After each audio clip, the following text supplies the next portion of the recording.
Welcome to today's deep dive. Have you ever, tried incredibly hard to force a project to work? Oh yeah, constantly. Right. Like you map everything out, you follow the best practices, you put in the hours, and you just watch it completely fail. But then while you're looking the other way, a completely accidental approach, something you didn't even plan, just succeeds flawlessly. That's the most frustrating, but also, the most fascinating thing. We've all been there. Exactly. Whether it's a new habit, a workflow, a hobby, you name it, the result is just flatlining. Then something seemingly haphazard just clicks. And today, we're actually exploring a set of gardening notes that capture this exact tension perfectly. Yeah, these notes are just incredible. Our mission today is to look at a documented experiment centered around a very specific plant. It's called Holy Basil, scientifically known as Ocimum tenuiflorum, or it's also called Tulsi. Right, Tulsi. And we are going to use this plant's highly unusual behavior as a masterclass. Basically, we're looking at the difference between forced manual intervention and, well, natural resilience. Okay, let's unpack this. What exactly is going on in these notes? Well, the documentation here provides a brilliant window into what happens when human ambition collides with biological reality. Because if you think about it, gardening is fundamentally an exercise in environmental control. Oh, absolutely. We bring in the soil, we arrange the pots, we dictate the watering schedule, and we just assume that if we input the right variables, the output is guaranteed. Like it's a math equation. Exactly. But the source material we're looking at today tracks a gardener who hit a massive wall trying to run that standard operational playbook, only to have the subject of the experiment on the plant itself completely rewrite the rules of engagement. So, to really appreciate the eventual success in these notes, we have to look closely at the initial failure, because the gardener's struggle here was intense. It really was. The stated goal in the notes was simple enough, right? Evaluate and propagate this specimen of holy basil by growing it from harvested seeds. You'd think, based on just basic gardening logic, you take a seed, you put it in a controlled nursery environment, and it grows. That's the assumption, yeah. But the notes describe the resulting germination process as, quote, rather slow, and they specifically note that the germination rate was little to none. Little to none. Yeah, we are talking about a near total 0% return on investment here after going through all the proper meticulous motions. Well, that near zero germination rate is actually a classic hallmark of Ocimum tenuiflorum when it's cultivated outside its native parameters. Wait, really? So it's not just a fluke? No, not at all. This isn't just some generic weed that opportunistically sprouts the second it touches damp soil. Holy basil evolved in the Indian subcontinent, Okay. which is an environment with very specific, often extreme seasonal shifts. And because of that evolutionary history, it has a strict, uncompromising set of environmental demands literally baked into its DNA. I mean, how strict are we talking? Very. For a seed to even break dormancy, it requires a sustained temperature window of 25 to 30 degrees Celsius. Oh, wow. That is a highly demanding baseline. It's basically 77 to 86 degrees Fahrenheit, constantly. Yeah, we aren't talking about a mild spring afternoon warming up the topsoil for a few hours. Sustained heat at that level is tropical.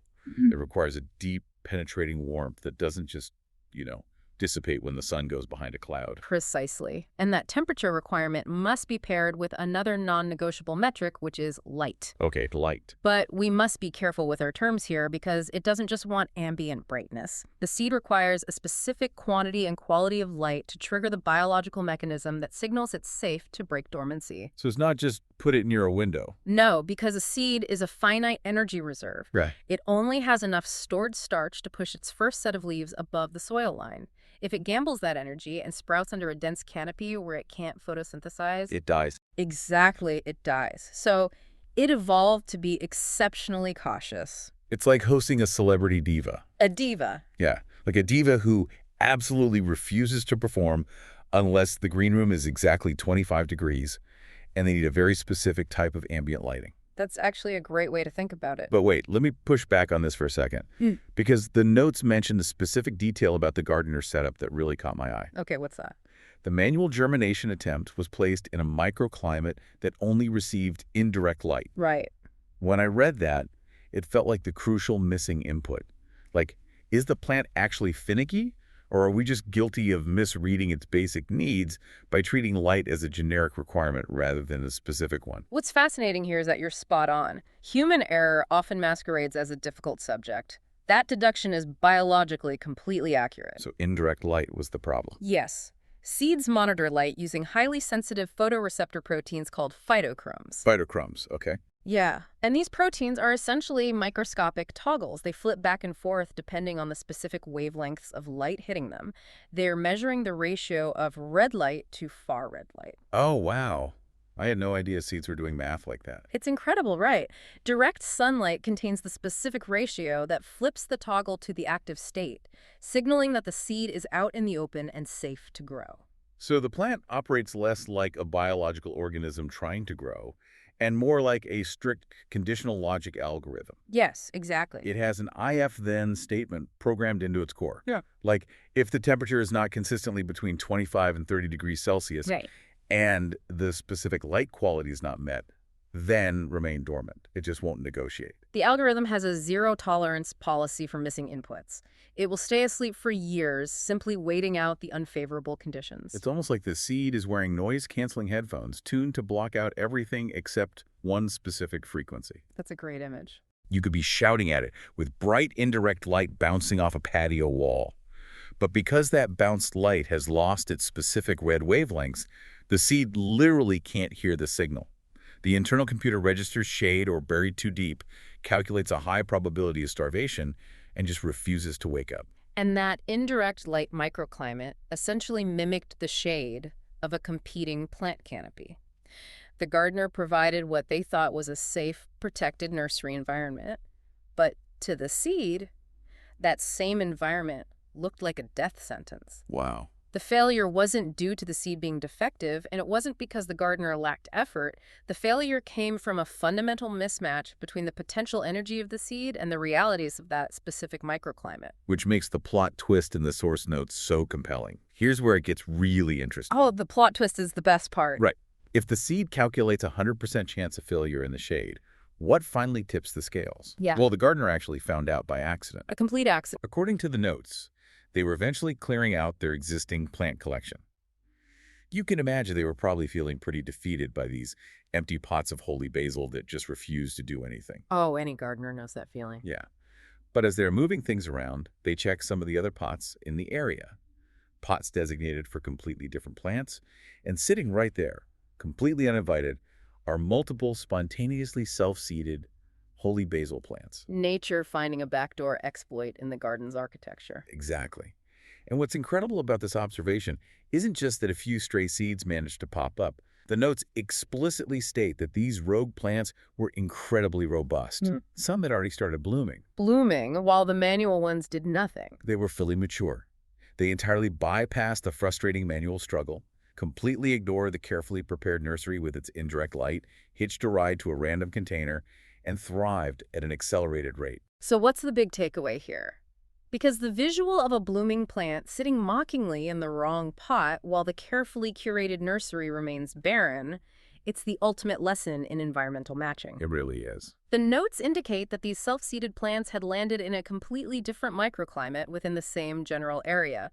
And the defining characteristic of this new accidental location, it was full exposure to at least 6 hours of direct sunlight. Think about how often you try to force a fit in your own work or hobbies. Yeah. Sometimes the environment you think is safe, like that indirect light, is actually stifling. Well, let's look closely at that shift, because going from indirect light to 6 hours of direct blazing sun is a massive energetic leap. It's huge. We often think of a microclimate as just, a shading spot under a tree versus a sunny spot on the lawn. But on a biological level, the difference in inputs is staggering. The inputs dictate the entire metabolic reality of the organism. In that new microclimate, the 6 hours of direct sunlight solved the algorithm's demands simultaneously. It gave it the code. Yes. First, the unfiltered sun provided the exact, intense red light frequencies the phytochromes needed to flip that internal toggle and break dormancy. Okay, check one. And second, direct sunlight brings radiant heat. It naturally bakes the soil, pushing the ambient temperature right into that critical 25 to 30 degrees Celsius window and holding it there. So the manual attempt failed because the gardener tried to force a complex biological process in an environment that lacked the fundamental fuel. Basically trying to start a fire in a vacuum. Right. The self-seeded plants simply found an environment where the fuel was abundant and free, and they exploded into life. Yeah. It makes you realize how often we misdiagnose our own failures. We blame the subject for being difficult when we should be analyzing the microclimate. Oh, we constantly project human stubbornness onto biological or systemic reactions. So true. If a software deployment fails, or a team underperforms, or a personal habit doesn't stick, the immediate reaction is often to apply more force. Yeah, we micromanage. We increase the oversight, we add more steps to the process. We basically double down on the indirect light, hoping that sheer willpower will trigger germination. When in reality, you might just be a holy basil seed sitting in the shade. You don't need to try harder. You need a different energetic input. You might need the equivalent of 6 hours of direct sunlight. Exactly. In a work context, that could mean shifting from a highly structured bureaucratic team to a fast-paced, autonomous one. The potential's already there, tightly coiled and waiting. It just requires the correct frequency to unlock it. And the gardener's notes reflect a real moment of surrender to this data. There is a clear acknowledgement that the rigorous manual germination failed because of the indirect light microclimate, and the self-seeded ones thrived because of the direct sunlight. The environmental baseline did all the heavy lifting that the manual intervention couldn't achieve. So what does this all mean for the next step? Because the narrative in the notes doesn't just end with the gardener throwing their hands up and letting the garden run totally wild. Right. There is a pragmatic next step. Yeah, now that nature has successfully germinated these plants and brought them to the blooming stage, the gardener formulates a new plan.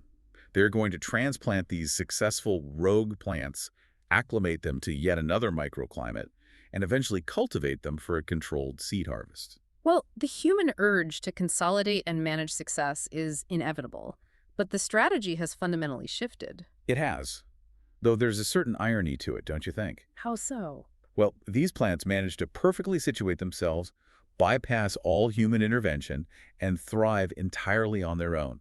And the very first thing the gardener decides to do is dig them up, move them, and acclimate them back into a managed system. It does highlight a fascinating tension. Right. We recognize that wild resilience works better than forced control, but we still have an end goal in this case, seed harvesting, that requires some level of deliberate cultivation. If we connect this to the bigger picture, that tension is the core of any advanced system management. You cannot rely entirely on chaotic, spontaneous success if you want reproducible results. That makes sense. The self-seeding proved the biological concept, but to harvest the seeds efficiently, the gardener needs the plants in a manageable location. This is where the concept of acclimation becomes critical. And the notes mention needing to carefully acclimate the plants after transplanting. When we think about uprooting a mature, blooming plant that has established itself in a specific microclimate of intense sun and heat, the physiological shock must be severe. Oh, it's massive. It feels analogous to taking a high-voltage electrical appliance and suddenly plugging it into a different power grid without a transformer. The system is expecting a specific flow of energy, and suddenly the parameters change drastically. The voltage analogy is incredibly apt, because when a plant is thriving in a high-sun microclimate, its internal architecture is optimized for heavy transpiration. Transpiration, so moving water. Yeah, moving water rapidly from the roots to the leaves to cool itself while photosynthesizing at maximum capacity. When you transplant it, you inevitably sever thousands of microscopic root hairs. Right. So the plant's ability to intake water drops instantly, but its leaves are still trying to process 6 hours of intense sunlight. So the plant starts drawing power.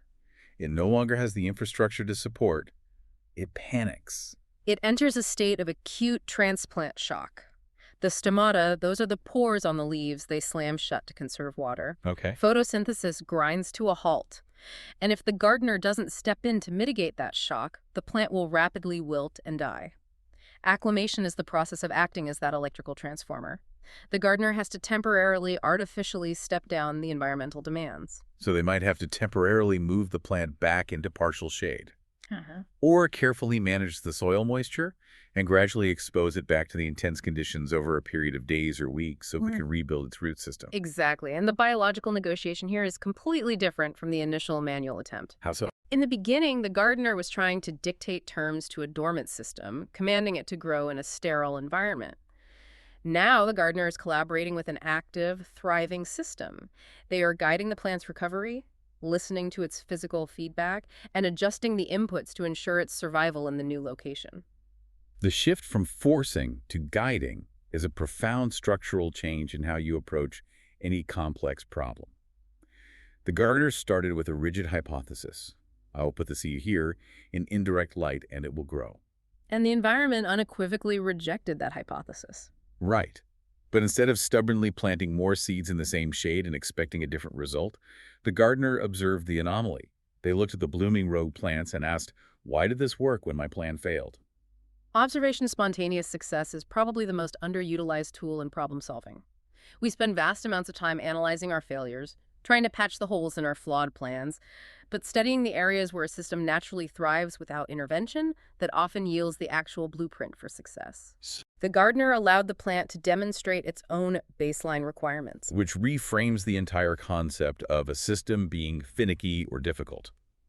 We open this deep dive talking about how frustrating it is when a project flatlines despite our best efforts. If the Holy Basil had compromised its internal programming and sprouted in that indirect light, it probably would have been weak, spindly, and never generated enough energy to reach the blooming stage. It would have exhausted its finite energy reserves reaching for a sun that wasn't there. By fiercely protecting its potential and refusing to compromise on those core requirements, the sustained 25 to 30 degree heat, the 6 hours of intense sunlight, it ensured its ultimate survival, even if that meant waiting for an accidental breeze or splash of water to carry it into a completely different pot. So, synthesizing everything we've extracted from these notes today for you, the listener, this observation of Ocimum tenuiflorum offers a powerful framework for evaluating how we apply effort. We saw that meticulous manual control trying to force a strict plan in a microclimate that doesn't support the underlying mechanics results in a 0% success rate. The energy is completely wasted. But by stepping back and simply providing or discovering the correct environmental baseline, a system's natural resilience takes over. The plant didn't just survive, it accelerated past the initial parameters and bloomed. It proves that potential energy is useless without the correct environmental catalyst. I think the most vital takeaway for you, listening to this, is to actively audit the microclimates you are currently operating within. Absolutely. Whether it is a creative endeavor, a professional goal, or a personal habit, we all have seeds we are trying to germinate. Take a hard look at the conditions surrounding those goals. Are you providing the right physiological or psychological baseline? Or are you blaming yourself for a lack of discipline when, in reality, you are just trying to grow in the shade? Adjusting your microclimate might be the single most effective variable you can control. Rather than forcing the outcome, change the inputs and let the system do the work it already knows how to do. Identifying where you naturally thrive and structurally leaning into that environment requires far less energy than constantly fighting friction in the wrong space. That's a crucial insight. And as we wrap up today's deep dive, I want to leave you with one final thought to mull over. We spend so much of our daily energy trying to manually cultivate our lives. We build these perfectly controlled routines, we lock ourselves into rigorous schedules, and we try to force our skills and projects to germinate on our exact predetermined timeline. We really do. But what if you stop trying to force that germination in the shade? Think about your own internal architecture.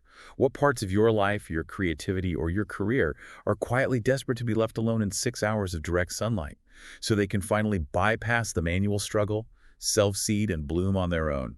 Something to seriously think about. Thank you for joining us for today's deep dive. We'll catch you next time.